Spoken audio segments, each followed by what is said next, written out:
हम काउंटर पे जाते हैं और हमें अपना बोर्डिंग पास मिल जाता है। उसके बाद जहाँ पे इमिग्रेशन होनी होती है, जहाँ पे आपके पासपोर्ट मैंने पहले 23 मिनट के अंदर दे दी थी। कई घंटे गुजर जाते हैं और तमाम ऑफिसर्स मेरी इंक्वायरी लेके मुझे माँ बहन की गालियां दी जा रहा है। मैं अपना मुंह चेक करके खड़ा हूँ तो मेरे थप्पड़ इधर लगता है, फिर वो कहता मुंह पर कर, फिर मेरा थप्पड़ इधर लगता है। वो जानने वाले थे जुनैद सलीम जो एंकर हैं, उन्होंने कि उनको बात बता दी। जुनैद सलीम साहब ने जो है वो अपने पॉडकास्ट के अंदर इसका जिक्र कर दिया कि मेरा एक जानने वाला वहां पे गया तो डक्की भाई इस हालत में था।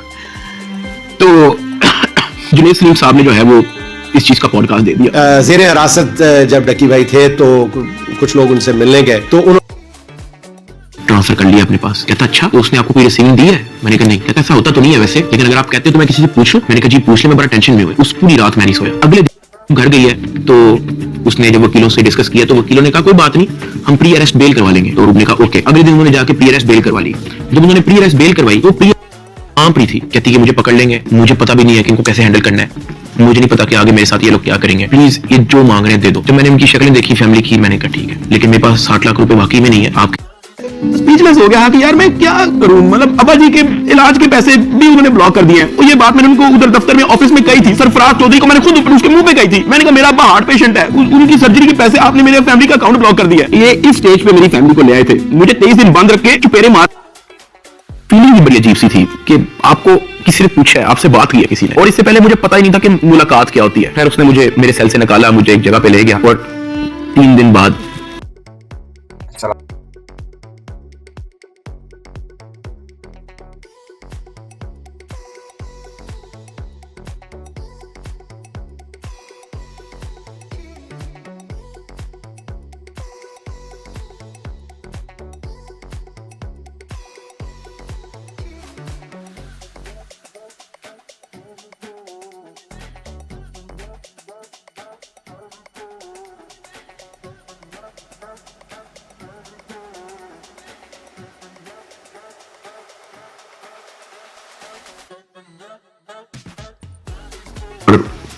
कुछ ना कुछ जो है वो मैं नया लाता रहा हूँ। लेकिन मेरे अनजाने ना अनजाने में अगर मेरे से कोई कंटेंट कभी ऐसा पोस्ट हुआ है जिससे कोई नेगेटिवली इम्पैक्ट हुआ है, या कोई प्रमोशन ऐसी हुई है जिससे कोई नेगेटिवली इम्पैक्ट हुआ है, फर्स्ट ऑफ ऑल तो ये मसला है कि वाकई जो कंटेंट था, जब इन्होंने उन चीज़ों को प्रमोट किया तब तक किसी भी इदारे ने उन एप्लीकेशन को बैन नहीं किया था, ठीक है, जिसकी वजह से इनको पकड़ा गया। और असली वजह जो थी वो आपको अभी वीडियो में पता चल जाएगी।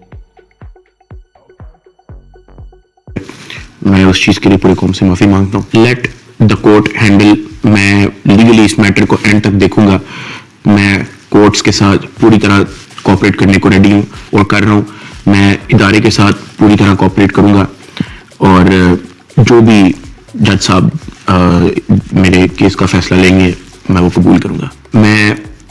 मेरा और मेरी फैमिली का जो 3.5 माह का एक्सपीरियंस है मैं सिर्फ वो बताने आया हूँ। 16 अगस्त 2025 को जब मैं सो के उठता हूँ तो मैं बड़ा एक्साइटेड होता हूँ, क्योंकि हमने अपने दोस्त वगैरह मेहमान बुलाए होते हैं, हमने अपने घर में दावत रखी होती है, मेरे सब दोस्त आते हैं, बड़ा इंजॉय करते हैं, हम खाना शाना खाते हैं, गपशप लगाते हैं, मेहमान चले जाते हैं। उसके बाद मैं और वो पैकिंग में लग जाते हैं, क्योंकि हमें मलेशियन गवर्नमेंट का एक इवेंट है, उधर से इन्वाइट आया होता है कि डक्की भाई आप आए हमारे लिए कुछ वीडियोस वगैरह बनाए। पूरे पाकिस्तान से उन्होंने एक मेल और एक फीमेल को चुना है, जिसके अंदर मेल में उन्होंने मुझे चुना है। बाकी कंट्रीज से भी उन्होंने एक मेल एक फीमेल इनवाइट किए हुए थे और मैं बड़ा एक्साइटेड था कि पूरे पाकिस्तान के अंदर से उन्होंने एक बंदा चूज करना है, उन्होंने मुझे चुना। मैं बड़ा ऑनर फील कर रहा। हमने बड़ी जल्दबाजी में पैकिंग की क्योंकि मेहमान आए होते हैं, हमें टाइम नहीं मिलता, और मुझे नहीं पता था कि जब हम पैकिंग करके अपने घर से निकलेंगे तो मेरी जिंदगी का सबसे मुश्किल वक्त शुरू हो जाएगा। मेरे वहमो गुमान में भी नहीं था कि मेरे साथ क्या होने जा रहा है। हम जब पैकिंग करके सामान गाड़ी में रखते हैं, गाड़ी हमारी एयरपोर्ट की तरफ चल पड़ती है। एयरपोर्ट पहुंचते हैं, हम सामान अपना अनलोड करते हैं। रात के 9 बजे के करीब हमारी फ्लाइट होती है। हम काउंटर पे जाते हैं और हमें अपना बोर्डिंग पास मिल जाता है। उसके बाद जहाँ पे इमिग्रेशन होनी होती है, जहाँ पे आपके पासपोर्ट पे एग्जिट स्टैंप लगती है, हम जब वहाँ पे पहुंचते हैं तो वो मेरे से पूछते हैं कि आप पे कोई FIR तो नहीं है? मैंने कहा नहीं। कहता आपका साइबर क्राइम में कोई इशू है क्या? मैंने कहा नहीं। कहते आप हमारे साथ आ जाएं। मैं और अरूब एक दूसरे की तरफ देखते हैं कि ये क्या हो गया। हम किसी को ऑन टाइम ज्यादा इन्फॉर्म ही नहीं कर पाते हैं। मैंने ज़िया को सिर्फ मैसेज कर लिया कि ये इस तरह से इशू हो गया, तो शायद हम फ्लाई ना कर पाए, तो आप प्लीज गाड़ी जो है वो एयरपोर्ट ले आओ और हमें यहाँ से पिक कर लो। हमें लगा कि शायद हमें बस सिर्फ फ्लाई नहीं करने देंगे और हम घर जा सकेंगे। 5-10 मिनट के बाद इमिग्रेशन वाले हमसे हमारे मोबाइल ले लेते हैं, कहते हैं कि इसको एयरप्लेन मोड पे लगा दे, और अरूब की तरफ वो इशारा करते हैं कि अगर आप जाना चाह रही हैं मलेशिया तो आप जा सकती हैं। अरूब ने कहा नहीं, अगर साथ मेरे साथ जा रहा है तो मैं चले जाती हूँ, वरना मैं इधर ही ठीक हूँ। शायद ये मेरी गलती ही, मुझे उसको जाने देना चाहिए था, क्योंकि उसके बाद जिस चीज से मेरी फैमिली ने गो थ्रू किया है, मैंने यही रिग्रेट किया कि मुझे अरूब को मलेशिया भेज देना चाहिए था। इमिग्रेशन वाले हमें एक रूम में बिठाए थे, मैं और अरूब बस आपस में गपशप लगा रहे होते हैं कि कोई नहीं, कल चले जाएंगे, कोई नहीं, दोबारा टिकट। मैंने यही पछतावा हुआ मुझे कि मुझे अरूब को जो है वो इंडोनेशिया भेज देना चाहिए, मलेशिया जो जहाँ वो जा रही थी वहाँ भेज देना चाहिए था। खिला के परसों चले जाएंगे, इवेंट भी 2 दिन के बाद है, कल चले जाएंगे। हम आपस में यही डिस्कस कर रहे थे। बिल्कुल मेरे अंदर इतना सा भी वहम गुमान नहीं था कि असल में इशू क्या है। 1 घंटे के बाद इमिग्रेशन वाले आते हैं, वो कहते हैं कि आ जाए हमारे साथ। एयरपोर्ट के बाहर एनसीसीआई की टीम आई होती है, मुझे वो हथकड़ी लगाते हैं, मेरी गाड़ी में बैठा देते हैं। अरूब कहती है कि मैंने भी साथ आना। मैंने उसको कहा नहीं, तुम घर चली जाओ, मुझे नहीं पता क्या सीन है, मैं हैंडल कर लूँ। वो गाड़ी भी चल पड़ी थी, गाड़ी सीधा चलेगी एनसीसीआई ऑफिस गुलबर्ग। इस वक्त यूट्यूबर डकी भाई की गिरफ्तारी का हर तरफ चर्चा है। डकी भाई को लाहौर एयरपोर्ट पर उस वक्त गिरफ्तार किया गया जब अब इन्होंने मुल्क जा रहा था। NCCIA लाहौर ने मारूफ यूट्यूबर सादुर रहमान उर्फ डकी भाई के खिलाफ मुख्तलिफ इल्जामात के तहत मुकदमा दर्ज कर लिया। साइबर क्राइम एजेंसी ने यूट्यूबर साद उर्फ डकी भाई के खिलाफ मुकदमा दर्ज कर लिया है। मशहूर यूट्यूबर डकी भाई कल रात से गिरफ्तार है। पाकिस्तान के सबसे मशहूर यूट्यूबर डकी भाई एक बार फिर बड़ी मुश्किल में फंस गए हैं। मुल्जिम को गुज़श्ता रात लाहौर एयरपोर्ट से गिरफ्तार किया गया था। यूट्यूबर डकी भाई, आप खुद सोचें, जो बंदा घर से निकला वो मलेशिया के लिए और वो शाम का जो है वो जेल में हो, तो उसके दिल पे क्या गुजर रही हो। बड़ी मुश्किल में, हुक्म जारी, मद्दाहों के लिए बुरी खबर। डकी भाई, डकी भाई, डकी भाई, डकी भाई, डकी भाई, डकी भाई, डकी भाई। रात के तकरीबन 11 बजे हम एनसीसीआई ऑफिस पहुंच जाते हैं। हथकड़ी मुझे लगी हुई थी, मुझे ऊपर एक रूम में लेके गए। जब मैं एनसीसीआई के ऑफिस पहुंचता हूं तो वहां पे 6-7 ऑफिसर्स बैठे होते हैं। मेरी हथकड़ी वो खोल देते हैं, मुझे कुर्सी पे बिठा देते हैं और मेरी इंटेरोगेशन शुरू हो जाती है। वहां पे मेरे से क्वेश्चन करते हैं एप्लीकेशंस के प्रमोशन के बारे में। वहां पे मुझे पहली बार आइडिया होता है कि मेरा इस इशू पे मुझे एयरपोर्ट पे रोका गया। खैर मेरे से वो जो सवाल करते गए मैं उनको बताता गया। मेरे पास 3 मोबाइल थे, मैंने तीनों मोबाइल के पासवर्ड उनको दिए। उन्होंने मेरे से मेरे जीमेल अकाउंट के पासवर्ड पूछे, मैंने वो भी उनको ऑन द स्पॉट दिए। उन्होंने मेरे से मेरे लैपटॉप का पासवर्ड पूछा, मैंने उनको ऑन द स्पॉट दिया। ऐसा भी नहीं कि मैंने उनको कोई बहाना लगाया हो कि मैं पासवर्ड भूल गया हूं, because I had nothing to hide. मैं इदारे के साथ कोऑपरेट करना चाहता हूं। मैं ये नहीं चाहता कि इदारा ये सोचे कि मैं कुछ छुपा रहा हूं। मेरा 23 दिन का रिमांड लिया गया। वो सारी इन्वेस्टिगेशन मैंने पहले 23 मिनट के अंदर दे दी थी। कई घंटे गुजर जाते हैं और तमाम ऑफिसर्स मेरी इंक्वायरी लेके चले जाते हैं, सिवाय एक के जो मेरे इन्वेस्टिगेशन ऑफिसर्स थे, असिस्टेंट डायरेक्टर शुएब रियाज साहब। मेरे आईओ के अलावा जब तमाम ऑफिसर्स चले जाते हैं तो एक प्राइवेट बंदा बाहर से अंदर आता है। तो आईओ मुझे कहता है कि तुझे पता है कि तेरे पे एफआईआर होने वाली है।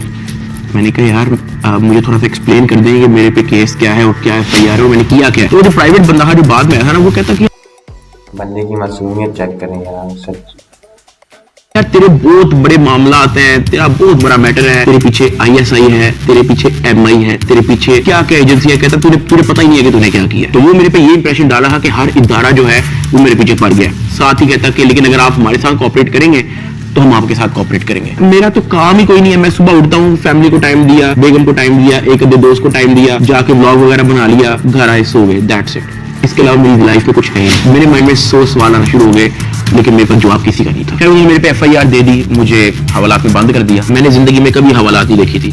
उस रात मैं नहीं सोया, मैं जागता रहा, रोशनी होगी। हवालात में सिर्फ एक ही लड़का था, मैंने उससे भी कोई ज्यादा बातचीत नहीं की। सुबह 10-11 बजे के करीब एक बंदा आया, उन्होंने मुझे हथकड़ी लगाई और मुझे कोर्ट ले गए कि आपको जज साहब के सामने पेश करना है। मेरी फैमिली में से किसी भी बंदे ने आज तक कोई कोर्ट, कोई कचहरी, कोई पुलिस स्टेशन, कोई हवालात, कोई थाने, उनमें से किसी चीज का उनको नहीं था पता। जज साहब ने 2 दिन का रिमांड दे दिया। मुझे तो रिमांड का मतलब ही नहीं था पता। मुझे हथकड़ी लगा के फिर से एनसीसीआई ऑफिस ले जाते हैं और मुझे हवालात में बंद कर देते हैं। उससे नेक्स्ट डे की बात है, मेरी इन्वेस्टिगेशन चल रही होती है। एडिशनल डायरेक्टर एनसीसीआई सरफराज चौधरी साहब वो अचानक कमरे में आते हैं, मेरी तरफ देखते हैं, कहते हैं कि ए मुंडाई।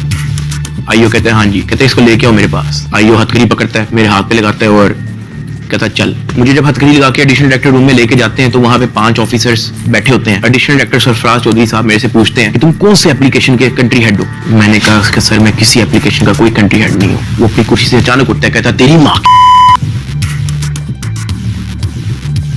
किधर से आता है पैसा तेरे पास? मैंने कहा सर मैं यूट्यूबर हूँ, मेरे 8 मिलियन सब्सक्राइबर हैं, उधर एडसेंस, अभी मैं बात कर ही रहा होता हूँ। कहता है कि तुम मेरे वतन अजीज के बच्चों को खराब कर रहे हो, क्या करता है तुम्हारा बाप? मैंने कहा जी यूनिवर्सिटी के अंदर प्रोफेसर है। तो कहता तुम इतने क्यों हो?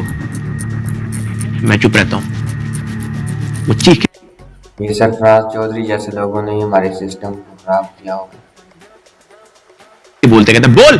मैंने कहा जी सर मैं सिर्फ वीडियोस बनाता हूँ, मैं यूट्यूबर हूँ। माँ बहन की गालियां वो देता रहता है। उसने मेरे मुंह पे बहुत जोर का थप्पड़ लगाया। मैं बिल्कुल चुप होकर ऐसे मुंह नीचे करके खड़ा हो गया। तो कहता मुंह ते कर, मुंह ते कर। अभी मैंने मुंह पर किया नहीं था, वो जोर से चीख के कहता मुंह ते कर। अभी मैंने वो मुंह पर किया ही था, उसने मुझे दूसरा थप्पड़ लगाया। मैं वहां पे बड़ा हेल्पलेस फील कर रहा कि यार मेरे से ऐसा क्या हो गया। मैं भी सोच ही रहा था, उसने मुझे तीसरा थप्पड़ लगाया। मुझे माँ बहन की गालियां दी जा रहा है, मैं अपना मुंह नीचे करके खड़ा हूँ तो मेरे थप्पड़ इधर लगता है, फिर वो कहता मुंह पर कर, फिर मेरा थप्पड़ इधर लगता है। वो मार ही गया जब तक उसका दिल नहीं भरा। मैंने तो गिने भी नहीं है कि उसने मेरे थप्पड़ कितने मारे हैं। फिर वो मुझे कहता कि अपनी टांगे बैंड कर। मैंने अपनी टांगे बैंड कर ली। कहता हाथ ऊपर कर। मैंने अपना हाथ ऊपर कर ली। वो घर में एक वीडियो कॉल लगाता है जो एक बच्चा रिसीव करता है जिसकी एस्टिमेटेड तकरीबन एज होगी 7 साल। एक हाथ में सिगरेट होती है। वो उस बच्चे से पूछता है कि डकी भाई को जानते हो? जिन लोगों ने खुद सिस्टम को ठीक करना है वो खुद सिगरेट पी रहे हैं। वो बच्चा कहता है जी। वो बैक कैमरा ऑन करता है, मेरे हाथ खड़े होते हैं, टांगे बैंड होती हैं। वो कैमरे से दिखाता है उस बच्चे को कि कौन है ये। कहता है डकी भाई। तो कहता कि तुम इसके प्रोग्राम देखते हो? कहता जी। वो पीछे जो प्राइवेट मुलाजिम खड़ा होता है वो बहुत जोर का पीछे थप्पड़ मारता है। सरफराज चौधरी साहब उस 7 साल के बच्चे को कहते हैं ये देखो इसके साथ क्या हो रहा है, आप देखोगे तुम इसका प्रोग्राम? कहता नहीं। चलो फटाफट इसको गालियां दो। बच्चा कहता है कि सरफराज चौधरी साहब कहते हैं और बच्चा। सरफराज चौधरी साहब कहते हैं और बच्चा। थप्पड़ वो मारी जा रहा होता है पीछे। वो वीडियो कॉल पे उस बच्चे को दिखा रहा होता है कि ये तुम इसके प्रोग्राम देखते हो और ये मैं